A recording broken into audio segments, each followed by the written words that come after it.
வணக்கம் ஃப்ரெண்ட்ஸ். பாண்டியன் ஸ்டோர்ல என்ன நடக்குதுன்னு ஒரு நட பார்த்துட்டு வரலாம் வாங்க. கூட பிறந்த தம்பியோட கல்யாணத்த நிறுத்தியிருக்கீங்களே, அத பத்தி உங்களுக்கு கொஞ்சம் கூட வருத்தமா இல்ல? அது எப்படி இவ்வளவுத்தையும் செஞ்சுட்டு கொஞ்சம் கூட வெட்கம் இல்லாம நாக்கு மூலைல பல்ல போட்டு பேசுற? ஏய்யா, கொஞ்சம் கூட ஈவு இரக்கமே இல்லாம நடந்துக்கிறீங்களேய்யா.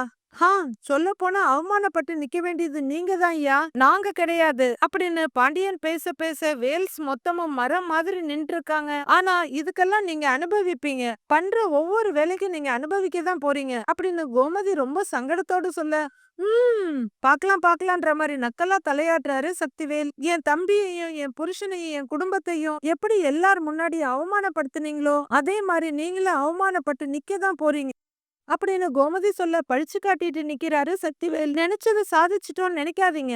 நான் கும்பிடுற முருகன் எல்லாத்தையும் பார்த்துக்கிட்டு தான் நிக்கிறான். செஞ்சதுக்கெல்லாம் சேர்த்து வச்சு மொத்தமா கொடுப்பான் உங்களுக்கு அப்படின்னு கோமதி சொல்ல, பாத்துக்கலாம் பாத்துக்கலாம் நக்கலா தலையாட்டிட்டே இருக்காரு சக்திவேல். மா, சொல்லி வைமா அவங்களுக்கு, இவங்களுக்கெல்லாம் அழிவு காலம் நெருங்கிடுச்சு அப்படின்னு கோமதி சொல்ல அவங்க அம்மா கண்ணீரோட பாத்துட்டு இருக்காங்க. வா பழனி அப்படின்னு கோமதி பழனியோட கைய பிடிக்க, பழனி அப்படின்னு முத்துவேல் கூப்பிட திரும்பி பாக்குறாரு பழனி. உன் கல்யாணத்தை நிறுத்தணுங்கிற எண்ணம் எங்களுக்கு இல்லவே இல்ல அப்படின்னு சொல்ல, அதான் நிறுத்திட்டீங்கல்ல அப்படின்னு கோமதி சொல்ல, நான் என் தம்பி கிட்ட பேசிட்டு இருக்கேன் அப்படின்னு முத்துவேல் சொல்ல, அப்படின்னு கோமதி சொல்றாங்க. தம்பியா தம்பி, அந்த வார்த்தைக்கு அர்த்தம் தெரிஞ்சுக்கிட்டு பேசியா அப்படின்னு பாண்டியன் சொல்ல முகத்தை திருப்பிக்கிறாரு முத்துவேல். ஏய், என் அண்ணன் முத்துவேல் பேசுறப்ப எவனும் குறுக்க பேசக்கூடாது அப்படின்னு சக்திவேல் சொல்ல, ஏய் ஏய் போய்யா அப்படின்னு கோமதி கைய காட்டி கேவலமா சொல்றாங்க. அண்ணே நீ பேசுன அப்படின்னு சக்திவேல் சொல்ல, பழனி நீ ஒன்னும் யாரும் இல்லாதவன் கிடையாது. உனக்கு யாரோ பொண்ணு பார்த்து கல்யாணம் பண்ணி வைக்கிறதுக்கு உனக்கு நாங்க இருக்கோம், உன் அண்ணன்ங்க இருக்கோம், உன் அம்மா இருக்காங்க. நீ எங்க கூட வா, நாங்க உனக்கு நல்லபடியா கல்யாணம் பண்ணி வைக்கிறோம். மொத்த சிவகங்கையும் திரும்பி பாக்குற அளவுக்கு ஜாம் ஜாம்னு கல்யாணம் பண்ணி வைக்கிறோம். வாடா அப்படிங்கிறாரு முத்துவேல். பழனிவேல் முகத்தை திருப்பிக்க அப்படிங்கிறாங்க. இப்ப கோமதி, டேய் அண்ணன் சொல்றது காதுல விழுதா இல்லையாடா? டேய் வாடா நம்ம வீட்டுக்கு, டேய் உன்னதான் கூப்பிடுறேன், வாடா நம்ம வீட்டுக்கு அப்படின்னு சக்திவேல் கூப்பிட, பழனிவேல் ஒரு ஒரு ஸ்டெப்பா அவங்கள நோக்கி எடுத்து வைக்கிறாரு. பாண்டியன் குடும்பம் எல்லாமும் மொத்தமா திகைச்சு போய் பார்த்துட்டு இருக்க சக்திவேல் முகத்துல பெரிய சிரிப்பு. முத்துவேல் அப்படியே மைல்டா சிரிக்க ஆரம்பிக்கிறாரு. எல்லாரும் ஒருத்தர் ஒருத்தர் பார்த்துட்டு திகைச்சு போய் நிக்கிறாங்க. பழனி பக்கத்துல வந்து நிக்க வேல்ஸ் ஃபேமிலி பெண்கள் ஒரு மாதிரியா பாக்குறாங்க.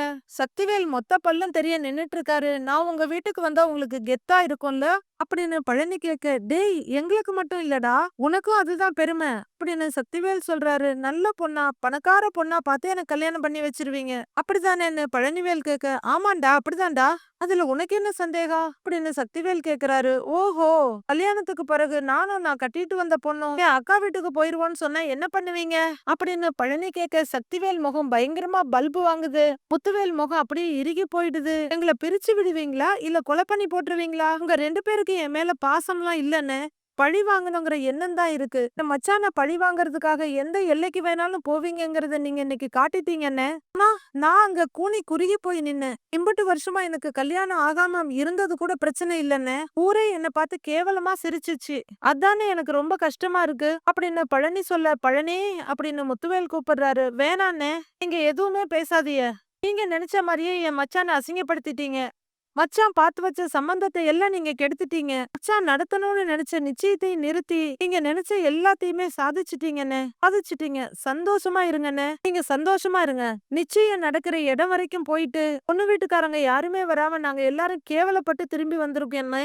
நீங்களும் அதை பத்தி எதுவுமே யோசிக்காதீங்கன்னு அப்படின்னு பழனிவேல் சொல்ல திமிரா பாத்துட்டு இருக்காரு சக்திவேல். நான் உங்களுக்கு யாரும் இல்லல்ல, ஆனா மச்சான் அவமானப்பட்டுட்டாரு. இது போதும்ல உங்களுக்கு. சந்தோஷமா இருங்கண்ணே, நீங்க ரொம்ப சந்தோஷமா இருங்க அப்படிங்கிற பழனி கண் கலங்க நேரா பாண்டியன் வீட்டுக்குள்ள போயிடுறாரு. பாக்குற நமக்கே கண்ணெல்லாம் கலங்கிடுது. 24 மணி நேரமும் சிரிச்சுக்கிட்டே இருக்கவன அழ வச்சுட்டீங்கல்ல, இதுக்கெல்லாம் கண்டிப்பா அனுபவிப்பீங்க, கண்டிப்பா அனுபவிப்பீங்க அப்படின்னு கோமதி சொல்ல இன்னும் அடங்காம அப்படியே பழிச்சு காட்டிட்டு இருக்காரு சக்திவேல். மாரியும் வடிவும் பயங்கர சங்கடத்துல தலை குனிஞ்சு நிக்க பாட்டி அழுகைய கண்ட்ரோல் பண்ணாம கஷ்டப்பட்டு நிக்கிறாங்க. ச்சே அப்படின்னு சொல்லிட்டு கோமதி உள்ளர போக எல்லாரும் உள்ளர போயிடுறாங்க. அங்கேயே ஒரு நிமிஷம் சில மாதிரி நிக்கிற பாண்டியனும் மெதுவா திரும்பி உள்ளர போறாரு. உள்ளர வர்ற பாண்டியன் யோசிச்சுட்டே உட்கார்ந்து இருக்காரு. உன் புருஷன் என்ன பழனிக்கு பாசத்திலயா பொண்ணு பார்த்தான்? எங்க மூஞ்சில எல்லாம் கரிய பூசணும்னு பார்த்தான். நாங்க அவன் மூஞ்சில கரிய பூசிட்டோம். அதான் நடந்ததுன்னு சக்திவேல் சொன்னதை நினைச்சு பார்த்துட்டு இருக்காரு. பழனி மனசுல அவங்க அம்மா அழுகுறது, நிச்சயம் வரையில வந்து என் புள்ள கல்யாணம் இப்படி நின்னு போச்சே, அவங்க செய்யறத பார்த்தா என் கொலையே நடுங்குதுப்பா அப்படிங்கறது மனசுல வந்து போகுது. ஏங்க, எம்புட்டு தைரியம் இருந்தா பண்றதெல்லாம் பண்ணிட்டு சண்டை போடுறதுக்கு வீட்டு வாசல்லயே உட்கார்ந்து இருப்பாங்க. என் அண்ணனுங்க மோசமானவங்கன்னு தெரியும், ஆனா இம்புட்டு மோசமானவங்கன்னு நான் எதிர்பார்க்கவே இல்லைங்க அப்படின்னு கோவத்துல கொதிக்கிறாங்க கோமதி. இல்ல அத்த, ஊர்ல எல்லாரும் அவங்க பேச்ச கேட்பாங்க, அவங்க சொன்னா நம்புவாங்கன்னு நினைச்சுக்கிட்டு இருக்காங்க, அதனாலதான் இந்த வேலையெல்லாம் பண்றாங்க அப்படின்னு ராஜி சொல்ல, அத சொல்லுப்பா, இந்த ஊர்ல அவங்க பேச்ச காது கொடுத்து கேட்காதவங்களும் இருக்கதான் செய்யறாங்க. அந்த மாதிரி காது கொடுத்து கேட்காத குடும்பத்திலயாவது போய் பொண்ணு கேட்டிருக்கலாம். தப்பு பண்ணிட்டேன்னு ரொம்ப வருத்தப்படுறாரு பாண்டியன். பழனியோட 2 பக்கம் சரவணனும் செந்திலும் உட்கார்ந்து இருக்காங்க. மாமா, இதுக்கெல்லாம் வருத்தப்படாத மாமா, உன்னை கல்யாணம் பண்ணிக்க அந்த பொண்ணுக்கு தான் கொடுத்து வைக்கலன்னு நினைச்சுக்க என்ன சரவணன் ஆறுதல் சொல்றாரு. இப்போ பொண்ணு வீட்ல நடந்தது நம்ம வீட்ல நடந்துருச்சுன்னு வச்சுக்கோங்களேன், பொண்ணை பத்தி யாராவது நம்ம கிட்ட தப்பா பேசுறாங்க, நாம என்ன பண்ணுவோம்? நம்பிடுவோமா? இல்ல விசாரிப்போம் தானே. அத கூட செய்யாம நேரா நிச்சயத்தை நிறுத்தி இருக்காங்க அப்படின்னு கதிர் சொல்றாரு. அதுவும் எப்படி பேர்ல வந்து சொல்றதுக்கு தைரியம் இல்லாம சொந்தக்காரவங்க கிட்ட சொல்லி அனுப்பி விட்டுருக்காங்க. அப்படி ஒரு வீட்ல பொண்ணு எடுக்காம இருக்கிறதே நல்லதுதாங்கிறாரு செந்தில். சத்தியமா அந்த வீட்ல பொண்ணு எடுக்காம இருந்ததே நல்லது, தப்பிச்சிட்டோன்னு நினைச்சுக்கோங்க மாமா அப்படின்னு கதிர் சொல்றாரு. ஒரு சொந்த தம்பியோட நிச்சயத்தை அண்ணன்களே நிறுத்துறதை இப்பதான் நான் பாக்குறேன் அப்படின்னு மீனா சொல்ல, அட நீ வேறப்பா, பெத்த தாயவே வீட்டை விட்டு போக சொன்னவங்கல்ல அவங்க, பத்தாக்குறைக்கு அவங்கள கோயில்ல போய் உட்கார சொல்லி அவங்க, இவங்க எல்லாம் என்ன மனுஷங்களோ. ச்சே, இத நாமளும் கொஞ்சம் முன்னாடியே யோசிச்சிருக்கணும். தப்பு பண்ணிட்டேன்பா. மாப்பிள்ளைக்கு அண்ணன்காரங்க 2 பேர் இருக்காங்க, இந்த மாதிரி நிச்சயத்தை கெடுக்கிற மாதிரி கிரிமினல் வேலையெல்லாம் செய்வாங்கன்னு பொண்ணு வீட்டுல சொல்லி இருக்கணும். சரவண விஷயத்துல அடிபட்டும் திருந்தாம இருக்கிறது நம்ம தப்பு தானே, கொஞ்சமாவது யோசிச்சிருக்கணும் நானு அப்படின்னு பாண்டியன் தன்னைத்தானே பிளேம் பண்ணிக்கிறாரு. ஏன் அவரு விஷயத்துல என்ன நடந்துச்சுன்னு மயிலு கேக்குறாங்க. ஆ, பொண்ணு பார்க்க போன எல்லா இடத்துலயும் அவனை பத்தி தப்பு தப்பா சொன்னாங்க. நல்ல வேளை உங்க வீட்டை மட்டும் எப்படி விட்டு வச்சாங்கன்னு தெரியலமா, கேடு கெட்டவனுங்க அப்படின்னு கோமதி கோவமா சொல்ல மயில திகைப்பா பாக்குறாங்க. பாண்டியன் ரொம்ப தளர்வா எழுந்து போக, மாமா வருத்தப்படாதீங்க வருத்தப்படாதீங்கன்னு செந்திலும் சரவணனும் சொல்றாங்க. டேய் சொல்லுடான்னு கதிர சொல்ல, விடு மாமா ஃபீல் பண்ணாதங்கிறாரு கதிரும். பாண்டியன் பழனி பக்கத்துல வர சரவணன் எழுந்து அந்த சேர விடுறாரு. கோமதியை வர செந்தில் எழுந்து அந்த இடத்த குடுக்கறாங்க கோமதிக்கு. பழனியோட தோல்ல கைய போட்டு முதுகுல ஒரு தடவை தட்டி கொடுக்கிற பாண்டியன், வருத்தப்படாதடா, உனக்கு நாங்கெல்லாம் இருக்கோம்ல. என்ன ஒண்ணு, உங்க அண்ணனுங்க சொன்ன மாதிரி சிவகங்கைய திரும்பி பாக்குற மாதிரி உனக்கு கல்யாணம் முடிக்க முடியுமோ இல்லையோ, நான் கண்டிப்பா ஒரு நல்ல பொண்ணா பார்த்து உனக்கு கல்யாணம் பண்ணி வைப்பேன்டா அப்படின்னு பாண்டியன் சொல்றாரு. மச்சான் என்ன விடுங்க மச்சான், எனக்கு கல்யாணமும் வேணாம் ஒண்ணும் வேணாம் அப்படின்னு பழனி சொல்ல, டேய் என்னடா நீ இருக்கு பயிலாட்டம் பேசுற, ஏதோ ஒரு விஷயம் ஒரு தடவை தப்பா நடந்து போச்சுன்னா அதுக்காக மனசு விட்டுருவியா அப்படின்னு பாண்டியன் கேட்க, அப்படிங்கிறாங்க கோமதி. இல்ல மச்சான், எனக்கு மனசே ஆறல, கல்யாணம் நின்னது கூட பெரிய விஷயம் இல்ல, ஆனா அண்ணன்களே அவ்வளவு பெரிய துரோகம் பண்ணதை தான் தாங்கிக்கவே முடியல மச்சான் அப்படின்னு பழனி சொல்ல, ஏண்டா உங்க அண்ணன்களை பத்தி உனக்கு தெரியாதா, அவங்க அப்படிதான்டா விடுறாங்கிறாரு பாண்டியன். பாத்துக்கிட்டே இருடா, உங்க அண்ணன்களால நின்ன நிச்சயதார்த்தத்தை உங்க அண்ணன்ங்க ஆச்சரியப்படுற மாதிரி திரும்ப நடத்தி காட்டுறேன்டா. இங்க பாருடா பழனி, இனிமே நடக்க போற உன் கல்யாணத்தை உங்க அண்ணன்களால இல்ல எந்த கொம்பனாலையும் தடுக்க முடியாது அப்படின்னு பாண்டியன் சொல்ல, அதான் சொன்னேனே மச்சான், கல்யாணமே வேணாம் அப்படின்னு பழனி சொல்ல, டேய் அப்படிங்கிறாங்க கோமதி. கையெடுத்து கும்பிடுற பழனி, உங்க எல்லாருக்குமே பொதுவா சொல்றேன், இனிமே யாரும் இந்த வீட்ல என் கல்யாணத்தை பத்தி பேச்சே எடுக்காதீங்க ப்ளீஸ் அப்படின்னு கெஞ்சுறாரு. டேய்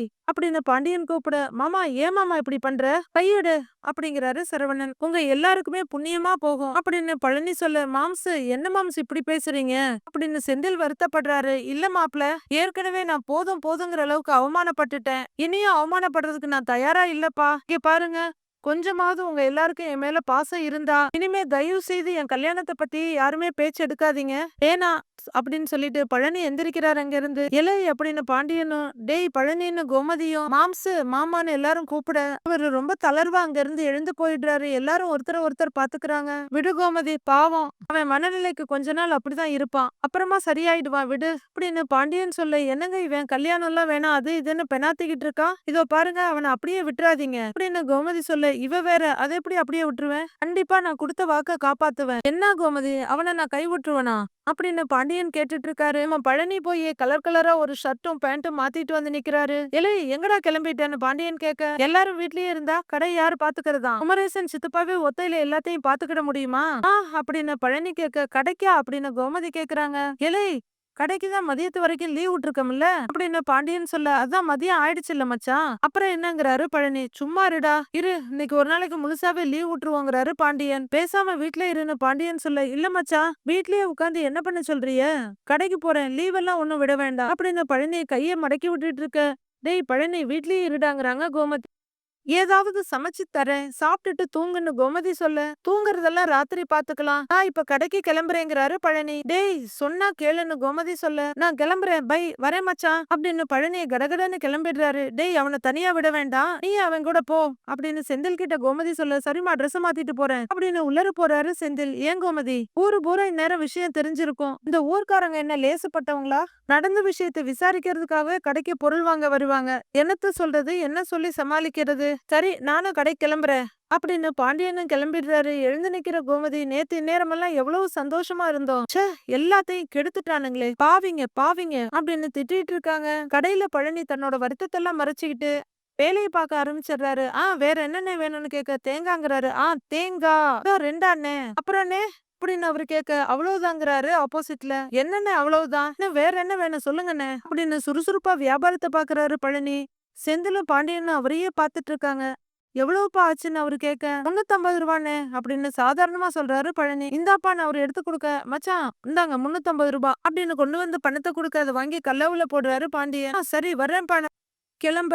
சரிண்ணே சரிண்ணேங்கிறாரு பழனி. அவர் பாட்டுக்கு சுறுசுறுப்பா எப்பவும் போல கடையை பார்க்க, பழனி மதிய நேரம் பெருசா ஏவாரம் இருக்காதுரா, வேணும்னா கொஞ்ச நேரம் வீட்டுல போய் ரெஸ்ட் எடுத்துட்டு வரியான்னு பாண்டியன் கேக்குறாரு. நீங்க வேணா போங்க மச்சான், நான் கடையிலயும் இருக்கேங்கிறாரு பழனி. இப்போ ஒரு லேடி வர, வாங்கக்கா வாங்க என்ன வேணும்னு பழனி விறுவிறுப்பா கேக்குறாரு. உளுந்தம்பருப்பு ஒரு 1/2 கிலோ கொடுன்னு சொல்ல, உளுந்தம்பருப்பு அப்புறம்க்கா அப்படின்னு அவரு கேட்க, பாத்திரம் விளக்குற பார் சோப்புங்கிறாங்க.